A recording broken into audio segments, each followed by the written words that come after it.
Que o dia de quem nos ouve seja repleto de bênçãos divinas e muita luz. Amém. É muito bom estar de volta para mais uma conversa. Pois é, e olha, para começar, eu quero propor um exercício rápido de imaginação para quem está acompanhando a gente. Manda. Imagina acordar de manhã e tentar entender como o universo, como tudo ao nosso redor realmente funciona. Existem duas formas muito comuns e, digamos assim, um tanto aterrorizantes de encarar a realidade hoje em dia. É aquela velha crise existencial, né? Exato. A primeira forma é olhar para o mundo e enxergar um imenso cassino cósmico. Sabe, onde tudo não passa de colisões aleatórias, acaso puro, sem nenhum propósito ou direção. Aquela ideia de que somos só poeira estelar num acidente gigante. Isso.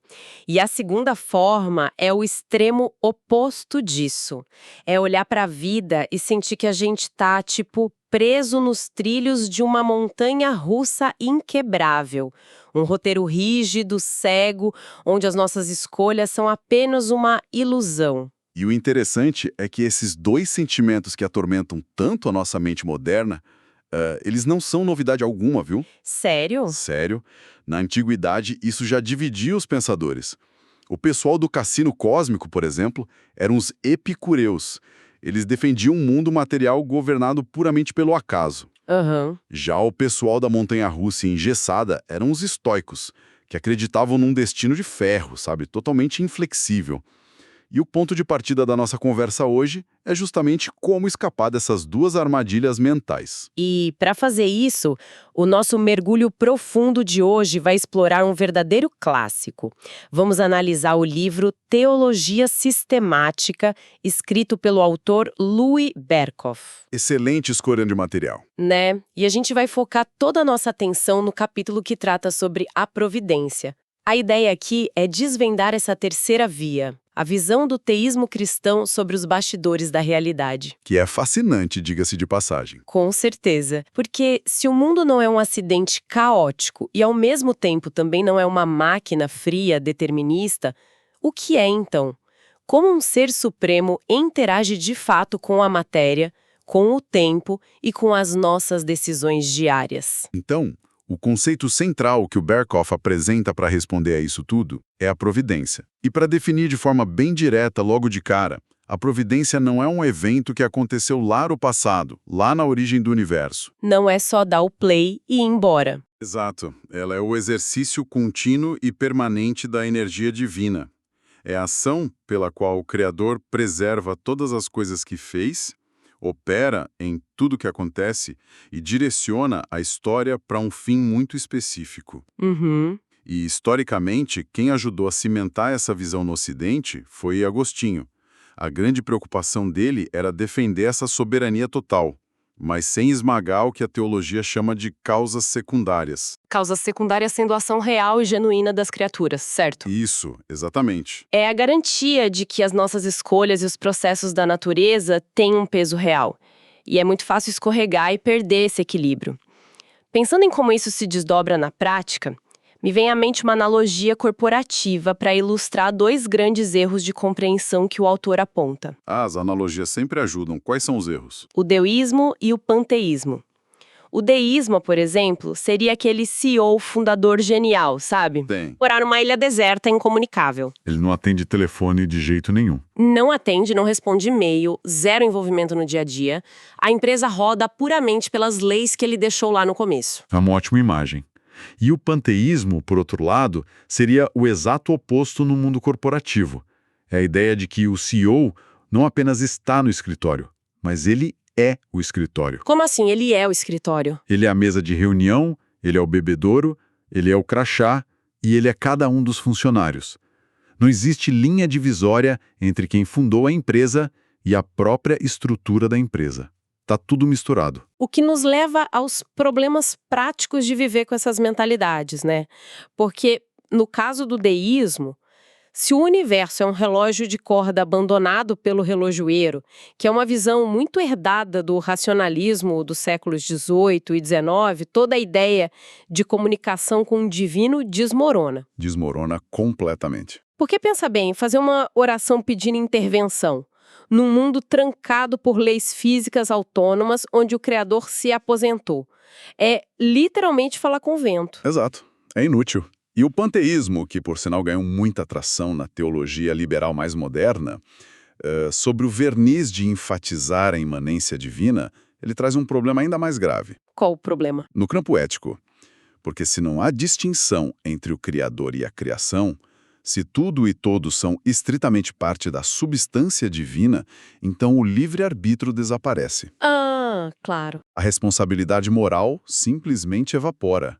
E pior ainda, todo o mal, toda a crueldade e toda a injustiça cometida na história passariam a ser manifestações do próprio divino. Nossa, o que destrói completamente o conceito de um Deus moralmente perfeito e santo, né? Totalmente. Vira um caos ético. Então, para navegar longe do CEO ausente e do CEO que é a mobília do escritório, a doutrina da providência é estruturada em 3 grandes pilares práticos, que o Berkhoff explica que operam sempre juntos.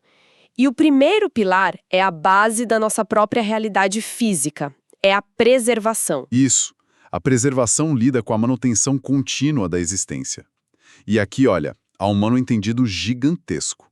Muita gente acha que preservar o universo significa apenas que Deus olha para a Terra e decide não apertar um botão de destruição. Como se fosse só não atrapalhar. Isso, como se a criação fosse autossuficiente e só precisasse ser deixada em paz para continuar existindo tranquilamente.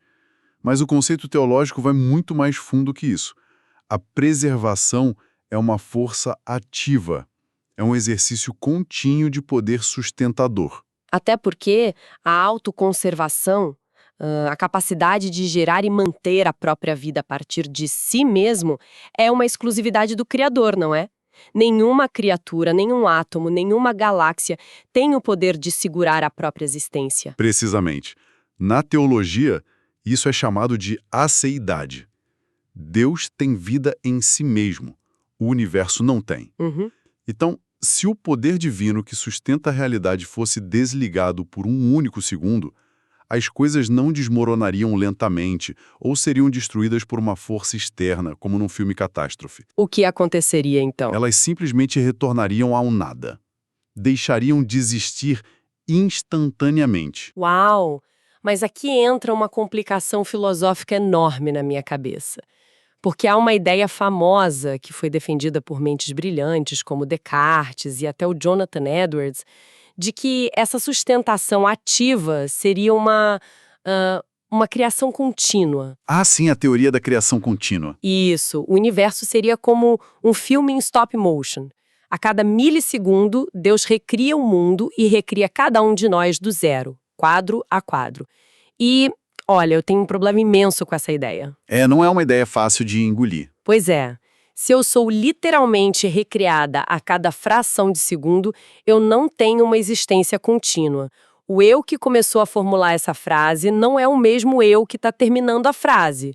Eu sou apenas uma sequência de clones momentâneos. Como uma ilusão de ótica, né? Sim, e como a gente pode ter responsabilidade sobre qualquer coisa se a gente mal dura um segundo? E esse seu incômodo é o exato motivo pelo qual a tradição reformada, que é a linha teológica do Berkhoff, rejeita totalmente essa ideia de criação contínua em stop motion. Ah, que alívio! O perigo do stop motion é que ele anula completamente aquelas causas secundárias que a gente mencionou antes. A agência real das criaturas. Exato. Se tudo é recriado a cada instante, a criatura não tem uma agência real. Não há acúmulo de experiência, não há peso moral contínuo nas ações. Fica tudo reduzido a uma brincadeira de marionetes. Exato. Por isso, a preservação é definida de outra forma na obra dele. As substâncias criadas têm uma existência real, permanente e separada da existência de Deus. O que a preservação faz não é recriar o mundo infinitamente do zero, mas manter as coisas que já foram criadas, juntamente com as propriedades e os poderes que elas receberam. Entendi. É como garantir que a energia flua pela fiação da casa, sem que a energia se confunda com a própria lâmpada. Perfeita analogia. O palco é mantido firme, os atores recebem o fôlego para atuar, mas os atores mantêm a sua identidade independente. E a sua responsabilidade também. Certo. Mas aí, se o palco está firme e os atores têm fôlego, a pergunta natural é: de onde vem a ação? Quem ou o que impulsiona o movimento no universo? Isso nos joga direto no segundo pilar da providência. E confesso que essa é a parte mais espinhosa de toda essa discussão para mim. É o conceito de concorrência. A concorrência é pesada mesmo. Ela é a cooperação do poder divino com todos os poderes subordinados. Significa que a energia de Deus opera ativamente em todo e qualquer ato de todas as criaturas. Em tudo. Em tudo. E essa operação tem 3 características muito específicas. Ela é prévia, porque o impulso fundamental para a ação antecede logicamente o próprio ato da criatura. Ela é simultânea, porque acompanha a ação enquanto ela acontece. E ela é imediata, porque não há intermediários fornecendo essa energia vital. Há um exemplo de Bavinck, que é citado no livro, e que ajuda muito a visualizar isso no mundo físico. A analogia do fogo. Ah, sim, clássica. Quando a madeira está queimando, a energia que permite a combustão, que sustenta as leis da termodinâmica operando ali, vem de Deus. Mas a ação de queimar, formalmente falando, é da madeira. O fogo consome a madeira. Deus não está queimando. A madeira é o sujeito real da ação, utilizando energia que é constantemente fornecida pelo Criador. É no mundo físico, com madeira e fogo. Isso é até fácil de digerir. A gente consegue aceitar. O nó se forma de verdade quando a gente aplica essa mesma mecânica da concorrência às ações humanas. Mas ações livres e conscientes. Exato. E aqui eu preciso levantar a maior objeção possível, porque é a barreira em que muita gente tropeça e com razão. Objeções históricas levantadas por grupos como pelagianos e arminianos batem exatamente nesta tecla. E qual é a objeção principal? Se o impulso para toda ação procede ativamente de Deus e se essa concorrência predetermina a ação específica, como a gente pode afirmar que Deus não é o autor do pecado? Essa é a grande questão. Vamos pensar num ato de crueldade terrível.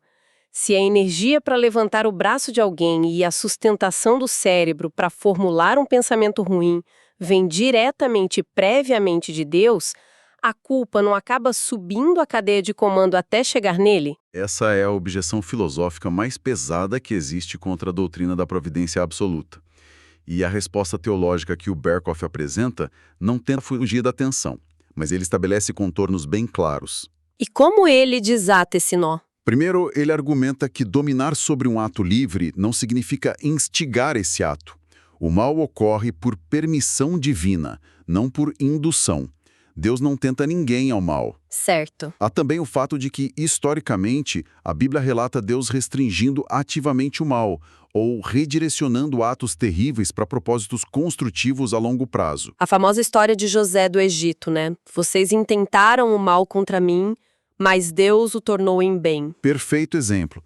Mas o núcleo da defesa técnica, a ferramenta que os teólogos usam mesmo para destrinchar essa responsabilidade, é a distinção entre a matéria do ato e a forma do ato. Essa separação entre matéria e forma precisa ficar muito clara.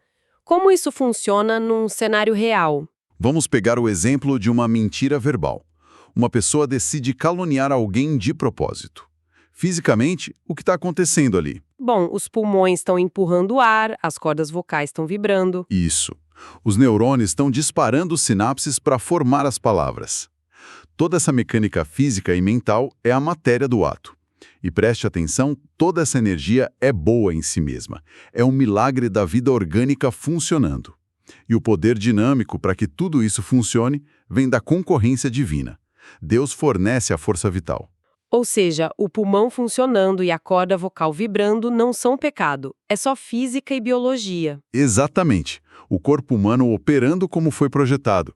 Agora, a qualidade ética do que está sendo dito, a intenção egoísta, aquele desejo de destruir a reputação de alguém usando aquela vibração no ar, essa é a forma do ato. Direcionamento maligno da coisa. Isso. E quem imprime essa forma ruim à matéria neutra é o ser humano. A criatura pega o poder dinâmico que foi fornecido por Deus e o distorce através de uma vontade corrompida. O homem contribui com o defeito ético da ação. A responsabilidade, portanto, é exclusiva de quem corrompe a ação. Entendi. É como se, pense assim, o motor do carro é potente e quem fornece o combustível de alta qualidade é Deus.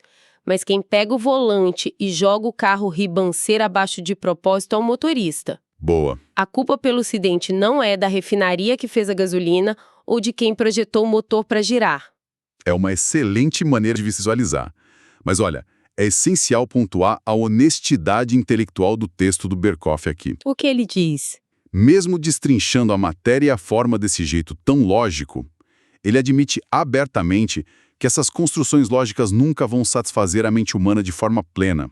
Sempre fica uma pulga atrás da orelha. Fica, porque como um Deus que é infinito, perfeitamente santo e soberano, convive, permite e sustenta o palco onde o mal acontece, sem ter a mais leve mancha de cumplicidade nisso tudo. É uma tensão enorme. E continua sendo um mistério insondável. O intelecto humano simplesmente não tem capacidade de processamento, não tem hardware suficiente para resolver essa equação sem sobrar resto. E sendo bem sincera, existe um alívio paradoxal em admitir que o mistério existe, né? Sim, com certeza. Tira o peso das costas. A gente não precisa ter a pretensão de colocar a mente infinita dentro de uma caixa de papelão metodológica nossa. Mas avançando um pouco nessa engrenagem, se o palco é sustentado pela preservação e a energia para as ações é garantida pela concorrência, para onde tudo isso está indo? Qual é o roteiro final? E isso nos traz ao terceiro pilar, que é o governo. O governo é a atividade pela qual Deus rege todas as coisas, sem exceção, de forma teleológica. Palavra bonita, teleológica. Explica pra gente. A palavra teleológica significa simplesmente que há um telos, ou seja, um objetivo, um destino final. A história para a cosmovisão cristã não é circular, ela é linear e tem uma linha de chegada. Não é um ciclo eterno de repetições. Não. E o objetivo último de toda a realidade é a glória do próprio Deus e a execução do seu propósito. O que mais chama atenção nessa definição do Berkhoff é a insistência de que a Bíblia trata Deus, em essência, como o grande rei do universo. E isso hoje em dia causa muito atrito, né? Demais, a mentalidade contemporânea tem uma resistência quase alérgica a essa ideia de realeza. Totalmente. As pessoas querem ficar apenas com o arquétipo do Deus como pai. Querem o afeto, o cuidado emocional, aquela figura acolhedora e fofinha, mas querem descartar totalmente a ideia de um rei absoluto com autoridade, que dita leis, que tem domínio e juízo. É uma tentativa clara de domesticar o divino, né? Fim. De reduzir a figura de Deus a um avô permissivo que só mima os netos. O Novo Testamento combate isso o tempo todo. Jesus não veio pregar apenas uma família universal abstrata. Ele pregou enfaticamente o reino de Deus. O conceito de rei traz ordem, soberania, autoridade jurisdicional sobre os súditos. A paternidade de Deus e a realeza de Deus não competem entre si. Elas operam simultaneamente. Perfeito. E a forma como esse rei governa é adaptada à pureza daquilo que é governado. Por exemplo, ele governa os oceanos e os planetas com leis físicas rígidas, mas governa os seres humanos que são racionais através de influência moral, de circunstâncias, de persuasão e de leis éticas. E por falar em governar através de leis físicas, a gente esbarra num obstáculo muito comum para o ser humano que vive nessa nossa era da ciência. As leis da natureza. Exatamente. Nós vivemos num mundo onde os livros e a cultura nos dizem que as leis da natureza são absolutas, matemáticas e totalmente inquebráveis. Então, como a gente concilia essa mecânica rigorosa do universo com a ideia de providência especial? O que você chama de providência especial nesse contexto? Falo da oração respondida de forma prática, da intervenção numa doença, num livramento inexplicável de um acidente de carro. Porque muitas pessoas presumem que a uniformidade da natureza impede que Deus interfira nos detalhes da nossa vida diária, como se o universo estivesse engessado demais para milagres acontecerem. Mas esse materialismo científico assume uma premissa completamente falsa sobre o que realmente são as leis da natureza. Falsa em que sentido? Nós nos acostumamos a tratar essas leis como se fossem entidades invisíveis, deuses autônomos que ditam as regras do jogo e não prestam contas a ninguém. Mas, teologicamente, as leis da física não governam nada de forma independente. Elas são ferramentas, então. Mais que isso, elas são apenas descrições limitadas. São rascunhos feitos por humanos sobre como o Criador costuma operar de forma regular no universo. A uniformidade da natureza não é uma prisão mecânica, é um método organizado que um ser eminentemente pessoal escolheu para agir. Entendi. E se a gente parar para pensar, nós, com o nosso cérebro humano superlimitado, já contornamos as chamadas leis inquebráveis o tempo todo, apenas combinando forças, não é? Sem dúvida. Tem algum exemplo em mente? A aviação. A lei da gravidade diz que algo muito pesado vai cair se você soltar. Mas nós usamos a aerodinâmica, a propulsão dos motores e a termodinâmica para erguer um avião de metal gigantesco nos ares. A gravidade não foi revogada por um decreto, ela não foi destruída ou desrespeitada. Não, ela continua lá agindo. Exato, ela continua lá. Ela apenas foi superada por uma combinação superior de outras forças. Ora, se um bando de engenheiros consegue fazer isso num laboratório, brincando com as poucas forças que a gente conhece, imagina o que o criador de toda a matéria pode fazer. A escala é infinitamente maior. Ele tem acesso a combinações de forças infinitamente mais complexas do que nós sequer fomos capazes de catalogar até hoje. O que nos leva ao conceito máximo de intervenção, que são os milagres. Muito bem colocado. A teologia chama os milagres de providências extraordinárias. Eles são intervenções onde Deus age de forma extraordinária, sem usar a mediação habitual daquelas causas secundárias que a gente já mapeou e se acostumou. Então não é uma mágica aleatória. De jeito nenhum. Um milagre genuíno não é uma falha na Matrix ou um mero truque cósmico para impressionar. É o poder original entrando em cena para produzir um resultado que o curso normal da natureza jamais produziria sozinho. Isso prova definitivamente que o nosso universo físico não é um sistema hermeticamente fechado, trancado por dentro. Ele é permeável àquele que o criou. Bom, consolidando tudo que a gente desbravou até aqui. Mudar a forma de enxergar a providência muda radicalmente a lente de quem nos ouve na hora de encarar aquela segunda-feira de manhã chuvosa, sabe? Muda o jeito de viver, literalmente. A gente deixa de ver o mundo como uma máquina assustadora, fria e abandonada, flutuando num vazio escuro. O universo no teísmo cristão passa a ser um ambiente dinâmico, segurado e governado ativamente a cada segundo. É profundamente pessoal. E íntimo. Sim, o mesmo poder assombroso que mantém as galáxias orbitando em seus eixos é o mesmíssimo poder intencional que tem os cabelos da sua cabeça contados um por um. Não existe espaço para o acaso cego. Sabe, no fim das contas, é o fim do desespero existencial. Essa visão de mundo não remove o sofrimento de ninguém, não apaga as tragédias temporais, nem zera o peso e o mistério das nossas responsabilidades morais, como a gente viu. Mas ela traz uma âncora incomparável. A certeza de que a dor não é gratuita e que absolutamente nada, nada mesmo, está fora do escopo de um propósito maior que está sendo executado minuto a minuto pelo grande rei. É uma segurança absurda. E olha, para fechar o nosso tempo de hoje, eu quero jogar uma reflexão sobre a mesa baseada no que a gente discutiu sobre as leis da física. Manda. Se as nossas famosas leis da natureza são só a pontinha do iceberg, apenas um rascunho de como as forças celestes costumam interagir, o que mais está escondido por aí? Pense naqueles problemas da sua vida, naquelas situações do cotidiano que parecem soluções matemáticas totalmente impossíveis. Aqueles becos sem saída. Exato. E se essas impossibilidades forem apenas um quebra-cabeça, aguardando arranjos e combinações de forças espirituais, emocionais, circunstanciais, que a gente ainda não foi capaz de compreender, mas que estão perfeitamente dominadas pelas mãos dele? As possibilidades, de fato, são inesgotáveis. Uma reflexão para levar para a semana toda.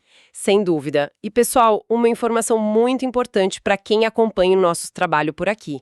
Ainda há muito o que explorar nessa obra tão rica, então fiquem atentos, pois teremos um novo episódio desse mesmo livro. Foi um prazer. Até a próxima. Deus abençoe todos os ouvintes.